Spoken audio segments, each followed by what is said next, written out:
COVID cases are slowly creeping up, and now conversations are stirring about the subvariant and how serious it may be. The Western Mass News reporter Paris Dunford took your questions and is getting answers from the CEO of Baystate Medical Center.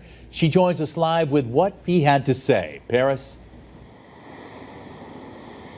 Chris, Jordan, Dr. Mark Kerouac says he doesn't predict another major COVID-19 surge in our future. He also isn't pushing people to get that second booster dose, and he says he probably won't even get one himself. As people start to enjoy crowded concerts, family gatherings, and more, COVID-19 numbers are slowly starting to rise. Dr. Mark Kerouac at Baystate Medical Center says Hampden County saw 600 cases a day about 2 weeks ago and is now seeing 1,500 a day. Fortunately, hospitalization numbers aren't rising nearly as fast as the positive cases, but talk of the subvariant of Omicron BA.2 has some people feeling on edge. How contagious can it be, and what are the signs for them? We took questions to Dr. Kerouac, CEO and president at Baystate Medical Center. To answer Ashley Morricone's question, he says the BA.2 subvariant is extremely contagious, but a more mild virus. People are less likely to get the big-time fevers and chills and aches.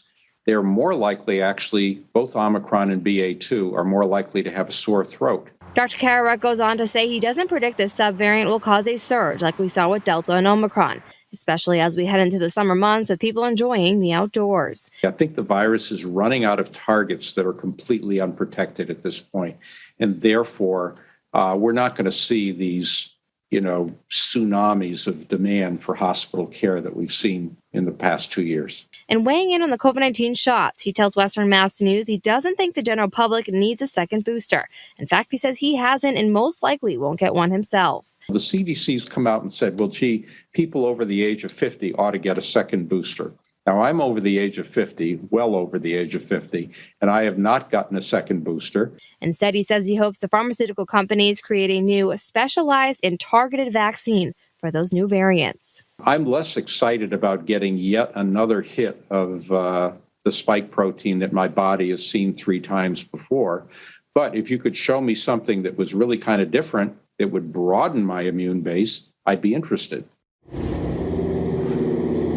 Now, Dr. Kerouac says there is some benefit to that second booster dose, as it can provide extra immunity for the first 6 to 8 weeks after getting that shot. He says if you're heading to a crowded event, say like a graduation, then you may want to consider getting that second booster dose about 2 weeks before that event to provide you with that extra layer of protection. Reporting live in Springfield, Paris Dunford for Western Mass News. Paris, thank you.